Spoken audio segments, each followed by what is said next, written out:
3000 പേരൊക്കെ ആയിരിക്കും സെറ്റിൽ ഒരു ദിവസം വർക്ക് ചെയ്യുക. അപ്പോൾ നമ്മൾ ചിലപ്പോൾ ബാക്ക് ഡ്രോപ്പിൽ എവിടെയെങ്കിലും നിർത്തും. അപ്പോൾ ബാക്ക് ഡ്രോപ്പിൽ നിർത്തിയാലും മനസ്സ് തളരാതെ അവിടെ ഷോട്ട്, റോൾ ക്യാമറ, ആക്ഷൻ പറഞ്ഞു കഴിഞ്ഞാൽ നമ്മൾ അവിടെ നിന്ന് അഭിനയിക്കുകയായിരുന്നു. അപ്പോൾ അതെല്ലാം എവിടേക്കോ പുള്ളി നോട്ട് ചെയ്ത്, ഫ്രെയിമിൽ നമ്മളെ നോട്ട് ചെയ്ത് അവൻ നല്ലപോലെ ചെയ്യുന്നുണ്ട് എന്ന് പറഞ്ഞിട്ടായിരിക്കാം മേ ബി വിക്രമിലേക്ക് ആ 150 പേരിൽ നിന്നും ഫിൽട്ടർ ചെയ്ത് എന്നൊരാളെ മാത്രം സെലക്ട് ചെയ്തത്. എല്ലാ പടവും സക്സസ് ആകണം എന്ന് വിചാരിച്ച് തന്നെയാണ് വർക്ക് ചെയ്യുന്നത്. എവിടെയെങ്കിലുമൊക്കെ ആ ക്രാഫ്റ്റിൽ ഒരു ചെറിയ പണിപ്പാളലുണ്ടാവും. അതുകൊണ്ട് ആ ഒരു സാധനം ഡൗൺ ആയി പോകുന്നതുകൊണ്ടാണ് ആൾക്കാർ ഇങ്ങനെ സംസാരിക്കുന്നത്.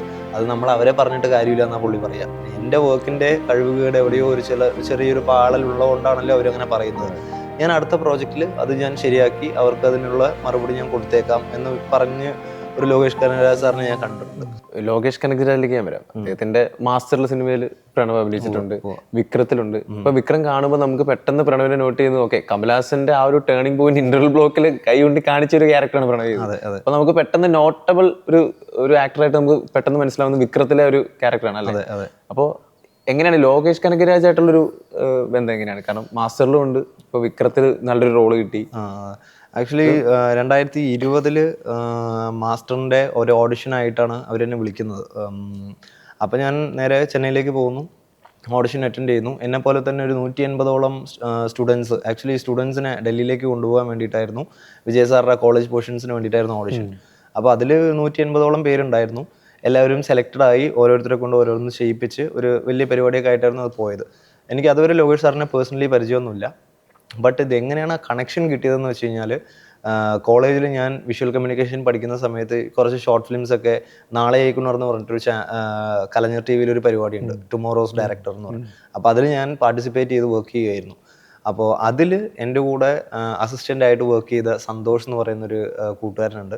പുള്ളിയാണ് ലേറ്റർ ലോകേഷ് സാറിൻ്റെ അടുത്ത് പോയിട്ട് മാനഗരം തൊട്ട് അസിസ്റ്റൻ്റായിട്ട് വർക്ക് ചെയ്ത് അസോസിയേറ്റായി, ചീഫ് അസോസിയേറ്റായി. അങ്ങനെ മാസ്റ്റർ എത്തി നിൽക്കുന്ന സമയത്ത് സന്തോഷാണ് എന്നെ വിളിക്കുന്നത്. ഇതുപോലൊരു പരിപാടി ഉണ്ട്, അപ്പം നിനക്ക് ഒരു നല്ല സ്റ്റാർട്ടായിരിക്കും, നീ വന്ന് നോക്കൂ എന്ന് പറഞ്ഞ് അങ്ങനെ പോയി കിട്ടിയ കണക്ഷനാണ്. അപ്പം നമ്മൾ പോയി മാസ്റ്ററിൽ നമ്മളെ കൊണ്ടുപോയി 3000 പേരൊക്കെ ആയിരിക്കും സെറ്റിൽ ഒരു ദിവസം വർക്ക് ചെയ്യുക. അപ്പോൾ നമ്മളെ ചിലപ്പോൾ ബാക്ക് ഡ്രോപ്പിൽ എവിടെയെങ്കിലും നിർത്തും. അപ്പോൾ ബാക്ക് ഡ്രോപ്പിൽ നിർത്തിയാലും മനസ്സ് തളരാതെ അവിടെ ഷോട്ട്, റോൾ ക്യാമറ, ആക്ഷൻ പറഞ്ഞു കഴിഞ്ഞാൽ നമ്മൾ അവിടെ നിന്ന് അഭിനയിക്കുകയായിരുന്നു. അപ്പോൾ അതെല്ലാം എവിടേക്കോ പുള്ളി നോട്ട് ചെയ്ത്, ഫ്രെയിമിൽ നമ്മളെ നോട്ട് ചെയ്ത് അവൻ നല്ലപോലെ ചെയ്യുന്നുണ്ട് എന്ന് പറഞ്ഞിട്ടായിരിക്കാം മേ ബി വിക്രമിലേക്ക് ആ 150 പേരിൽ നിന്നും ഫിൽട്ടർ ചെയ്ത് എന്നൊരാളെ മാത്രം സെലക്ട് ചെയ്തത്. അങ്ങനെ വന്നൊരു പ്രോസസ് ആയിരുന്നു. അതെ, അതൊരു നല്ല പ്രോസസ്സായിരുന്നു. പിന്നെ ആ ഒരു ബോണ്ടിങ് പിന്നെ ഞാൻ തുടരുകയായിരുന്നു. പിന്നെ അടുത്തടുത്തുള്ള പടങ്ങൾ ലിയോ വരുന്ന സമയത്തും ഞാൻ പോയി ചോദിക്കുമായിരുന്നു, അപ്രോച്ച് ചെയ്യും. പക്ഷേ അത് LCU ആയത് കാരണം നമുക്ക് ഈ ക്യാരക്ടർ കൊണ്ടുപോയി പ്ലേസ് ചെയ്യുന്നതിൻ്റെ ഒരു പരിമിതിയുണ്ട്. പിന്നെ കൂലി വന്ന ശേഷം അതൊരു സ്റ്റാൻഡ് അലോൺ മൂവി ആണെന്നുണ്ടെങ്കിലും ഞാൻ ചോദിച്ചു, ബട്ട് നിനക്കുള്ളൊരു സാധനം ഇതിലില്ല എന്ന് പറയായിരുന്നു. അപ്പോൾ നമ്മൾ ഒരുപാട് ഡിസ്റ്റർബ് ചെയ്യില്ല, എനിക്ക് എന്തെങ്കിലും ഉണ്ടെങ്കിൽ അവർ തന്നെ വിളിച്ച് തരുക പതിവ്. പിന്നെ കൂലിയും വർക്ക് ചെയ്യാൻ പറ്റിയില്ല. അത് കഴിഞ്ഞ് DC ഒരു പ്രൊജക്റ്റ് സാറ് ചെയ്യുന്നു എന്ന് പറഞ്ഞതിൽ നമ്മളെയും വിളിച്ചു. നമ്മൾ പോയി അവസാനം ലോകേഷ് സാറിൻ്റെ കൂടെ തന്നെ കട്ടയ്ക്ക് നിൽക്കുന്ന ഒരു ക്യാരക്ടറാണെന്നുള്ളത് അറിഞ്ഞപ്പോൾ ഒരുപാട് സന്തോഷം തോന്നി. ലോകേഷ് ഇപ്പോൾ നിൽക്കുന്ന ഒരു സ്റ്റേജ് എന്ന് പറയുമ്പോഴത്തേക്ക് ഒരുപാട് ട്രോളുകളും മീം മെറ്റീരിയൽ എന്ന് പറഞ്ഞൊരു സോഷ്യൽ മീഡിയയിൽ ഭയങ്കര ക്രൂരമായി ട്രോൾ ചെയ്യുന്നൊരു അവസ്ഥ ഉണ്ടായിരുന്നു കൂലി റിലീസിന് ശേഷം. അപ്പോൾ ഇപ്പോൾ ഈ സിനിമ ഇറങ്ങി കഴിഞ്ഞപ്പോൾ അദ്ദേഹം ആക്ടർ എന്ന രീതിയിൽ അദ്ദേഹം പ്രൂവ് ചെയ്തു, ഫൈറ്റ് ചെയ്യാൻ പറ്റുന്നു, നല്ലൊരു സ്വാഗ്, ഒരു മാസ്, അല്ലെങ്കിൽ എല്ലാ തരത്തിലും പുള്ളി പ്രൂവ് ചെയ്തു. ഇപ്പോൾ ഒരു മീം മെറ്റീരിയൽ അല്ലെന്നുള്ള രീതിയിലോട്ട് മാറുന്നുണ്ട്. അപ്പൊ എങ്ങനെയാണ് അദ്ദേഹം സെറ്റിലുള്ള ഒരു ലോകേഷ് കനകരാജൻ, എങ്ങനെ ഒരു ആക്ടർ എന്ന ലോകേഷ് കനകരാജൻ എങ്ങനെയാണ് പ്രണവ് നോക്കി കാണുന്നത്, ഡയറക്ടർ അല്ലാതെ? ഇപ്പോൾ ബ്രോ പറയുന്ന പോലെ തന്നെ കുറേ മീമുകൾ ഞാനും കാണാറുണ്ട്, ലോകേഷ് സാറിന്റെ സർക്കിളിലുള്ള എല്ലാവരും കാണാറുണ്ട്, ADs കാണാറുണ്ട്. അതിനൊക്കെ അപ്പുറമായിട്ട് ലോകേഷ് സാർ വരെ ഇത് കാണുന്നുണ്ട് എന്നുള്ളത് ഞാൻ DC സെറ്റിലാണെന്ന് മനസ്സിലാക്കുന്നത്. അപ്പോൾ നമ്മളോട് പറയും, നമ്മൾ എല്ലാ പടവും സക്സസ് ആകണം എന്ന് വിചാരിച്ച് തന്നെയാണ് വർക്ക് ചെയ്യുന്നത്. എവിടെയെങ്കിലുമൊക്കെ ആ ക്രാഫ്റ്റിൽ ഒരു ചെറിയ പണിപ്പാളലുണ്ടാവും. അതുകൊണ്ട് ആ ഒരു സാധനം ഡൗൺ ആയി പോകുന്നതുകൊണ്ടാണ് ആൾക്കാർ ഇങ്ങനെ സംസാരിക്കുന്നത്.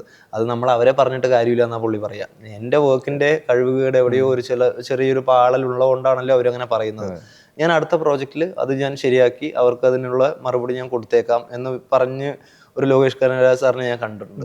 അപ്പോൾ നമുക്ക് വരെ ചിലപ്പോൾ ദേഷ്യം വരും, എന്തിനാ ഇത്രയും ഒരു പ്രശ്നമായിട്ട് ട്രോളുന്നേ എന്ന് നമുക്ക് തോന്നും. ബട്ട് അതൊന്നും അതൊരു part of cinema, may be ആ പ്രൊഫഷൻ്റെ ഇതായിരിക്കും എന്ന് വിചാരിച്ച് വളരെ സിമ്പിളായിട്ടാണ് പുള്ളി അതൊക്കെ ഹാൻഡിൽ ചെയ്തത്.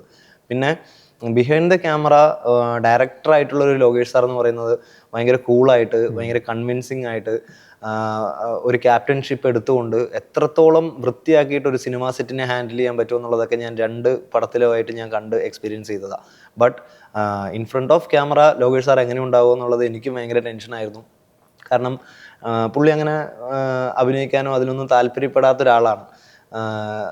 എങ്ങനെ പുള്ളി അത് എലിവേറ്റ് ചെയ്യും, എങ്ങനെ ക്യാരക്ടർ എടുക്കും എന്ന് എനിക്കും ടെൻഷൻ ഉണ്ടായിരുന്നു. പുള്ളി ഞങ്ങളോട് പറയുമായിരുന്നു, ഇത് ഞാൻ വിശ്വസിച്ച് ചെയ്യുന്നുണ്ട്, ഇനി നാട്ടുകാർ ചിരിക്കുമോ എന്നുള്ളത് എനിക്കറിയത്തില്ല എന്നൊക്കെ പറയുമായിരുന്നു സെറ്റിൽ. ബട്ട് ഞങ്ങൾക്ക് കുറച്ച് റഷ് ഷൂട്ട് ചെയ്ത ശേഷം ഞങ്ങൾക്ക് കാണിച്ചു തന്നു, ഇതെങ്ങനെ ഉണ്ടെന്ന് നിങ്ങളൊന്ന് നോക്കിയിട്ട് പറ, ഓൾറെഡി നിങ്ങൾ കുറേ പ്രോജക്ട്സ് അഭിനയിച്ചതാണ്, ഞാൻ ആദ്യമായിട്ട് നിങ്ങളെ കാണിച്ചു. അതെ റഷ് ഞങ്ങൾക്ക് അപ്പം തന്നെ കാണിക്കും. കാരണം ഞങ്ങൾ ക്ലോസ് ആയിട്ട് നിന്ന് വർക്ക് ചെയ്യണ കാരണം ഇതൊന്ന് കണ്ടു നോക്ക്, ഇത് വർക്ക് ആയിട്ടുണ്ടോ എന്ന് നോക്കെന്ന് പറയും. അപ്പം ഞാൻ കണ്ടപ്പോൾ തന്നെ എനിക്ക് മനസ്സിലൊരു സമാധാനവും ഒരു കോൺഫിഡൻസും ഉണ്ടായിരുന്നത് എന്താണെന്ന് വെച്ച് കഴിഞ്ഞാൽ, ലോകേഷ് സാറിനെ എനിക്ക് കാണാൻ പറ്റില്ല, ടോട്ടലി ദാസായിട്ട് മാത്രം, ആ ക്യാരക്ടറായിട്ട് മാത്രം എനിക്ക് കാണാൻ പറ്റുള്ളൂ എന്നുള്ളതാണ്. അപ്പോൾ ഞങ്ങൾ ഷെയർ ചെയ്യുകയും ചെയ്തു, സാർ ഇത് എന്തായാലും വർക്കാവും, ടെൻഷൻ അടിക്കാതെ നമുക്കിത് ചെയ്യാം, എത്രത്തോളം നമുക്ക് ഗിവ് ആൻഡ് ടേക്ക് ചെയ്ത് ചെയ്യാൻ പറ്റുമോ അത്രത്തോളം ചെയ്യാം. അതിന് ഞാൻ അരുൺ സാറിനോടും പറഞ്ഞു, ലോകേഷ് സാറിന് ഇതുപോലെ പ്രസൻറ്റ് ചെയ്തതിന് ഒരുപാട് നന്ദി ഫസ്റ്റ് ഓഫ് ഓൾ. കാരണം എൻ്റെ മെൻറ്റർ സ്ഥാനത്തുള്ള ഒരാളാണ്. അപ്പോൾ പുള്ളിയുടെ കൂടെ വർക്ക് ചെയ്യാനും ഒരു ചാൻസ് തന്നതിനും ഞാൻ അന്ന് അരുൺ സാറിനെ അപ്രീഷിയേറ്റ് ചെയ്തായിരുന്നു. ഇപ്പോൾ ഒരുപാട് സന്തോഷം തോന്നുന്നു, പ്രൗഡ് തോന്നുന്നു ആക്ച്വലി. ഈ ആക്ടർ നിലയിൽ ഇപ്പോൾ അദ്ദേഹം ഈ DC-യുടെ സെറ്റിൽ ഈ ഡയറക്ഷൻ പാർട്ടിലോട്ടുള്ള ഒരു കൈയടർത്തലോ അങ്ങനെ എന്തെങ്കിലും ഇല്ലായിരിക്കും? ഇല്ല, ഒരിക്കലും ഇല്ല. ആക്ടർ എന്നുള്ള നിലയിൽ മാത്രമാണ് പുള്ളി നിന്നത്. അതെ, ആദ്യമേ പുള്ളി പറഞ്ഞതാണ്, ഞാൻ ആക്ടറായിട്ട് ഇതിൽ കമ്മിറ്റ് ചെയ്ത് കഴിഞ്ഞാൽ ഞാൻ വേറെ ഒരു സെക്ഷനിലേക്ക് ഞാൻ ഇൻ്റർഫിയർ ആവത്തില്ല, രാവിലെ ഒരു വണ്ടി വിട്ട് കഴിഞ്ഞാൽ ഞാനതിൽ കയറി വരും, ഷൂട്ടിംഗ് പാക്കപ്പ് ആയി കഴിഞ്ഞാൽ ഞാൻ ആ വണ്ടിയിൽ തന്നെ തിരിച്ചു പോകും എന്നുള്ളൊരു രീതി തന്നെയാണ് പുള്ളി ഇതിലും ചെയ്തത്. ബട്ട് ഒരു ആർട്ടിസ്റ്റിന്, ആർട്ടിസ്റ്റിന് ആ സീക്വൻസ് ഡെവലപ്പ് ചെയ്യുന്ന സമയത്ത് നമുക്ക് പറഞ്ഞു തരാറുണ്ട്, ഈ ഒരു ഡയലോഗ് നീ ഇങ്ങനെ പറഞ്ഞു നോക്കുക. അപ്പോൾ അങ്ങനെ പറയുമ്പോൾ സജഷൻസ് പറയും. ഇങ്ങനെ പറയുമ്പോൾ നമുക്ക് അറിയില്ല ഒരു ഡയറക്ടറുടെ മൈൻഡ് സെറ്റിൽ എങ്ങനെയാണ് ഈ സീൻ എലിവേറ്റ് ആവുക എന്നുള്ളത്. നമ്മൾ പെർഫോമേഴ്സിൻ്റെ സൈഡിൽ നിന്ന് നമ്മൾ ചിന്തിക്കും.